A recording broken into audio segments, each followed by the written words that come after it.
সবাইকে রমজান মোবারক। আজকে আমি বানাবো প্যানকেক। তাই প্রথমেই আমাদের ডিম নিয়ে নিতে হবে। ডিমের মধ্যে দিয়ে দিলাম একটু সাদা তেল। এবার এটা একটু ফেটিয়ে নিতে হবে। এবার এর মধ্যে দিয়ে দিলাম বেকিং পাউডার আর কর্নফ্লাওয়ার। এরপর দিয়ে দিলাম ময়দা। ময়দা দেওয়ার পরে এটা একটু ভালোভাবে মিশিয়ে নিতে হবে। মেশানোর পরে এর মধ্যে দিয়েছি চিনি আর লবণ। দেওয়ার পরে একটু একটু করে পানি দিয়ে ঘন একটা ব্যাটার বানিয়ে নিতে হবে। দেখো, এরকম একটা ব্যাটার বানিয়ে নিতে হবে।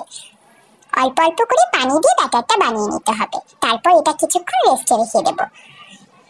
এরপর আমি চুলায় একটা দিয়ে দিলাম তাওয়া। তাওয়ার মধ্যে একটু তেল দিয়ে প্যানকেকগুলো দিয়ে দেবো। দেখো, এভাবে ভেজে নিতে হবে। গোল করে দিলাম। দেখো, এবার এটা ঢেকে দিতে হবে। ঢেকে দিলাম। দেখো কত সুন্দর ফুলেছে। এবার এটা তুলে নিতে হবে। এভাবেই করে সবগুলো বানিয়ে নেব। দেখো কত সুন্দর হয়েছে। এটাও তুলে নিলাম। আমার প্যানকেক রেডি। অনেক মজা হয়েছিল কিন্তু খেতে। তোমরাও বাসায় বানিয়ে খাবে।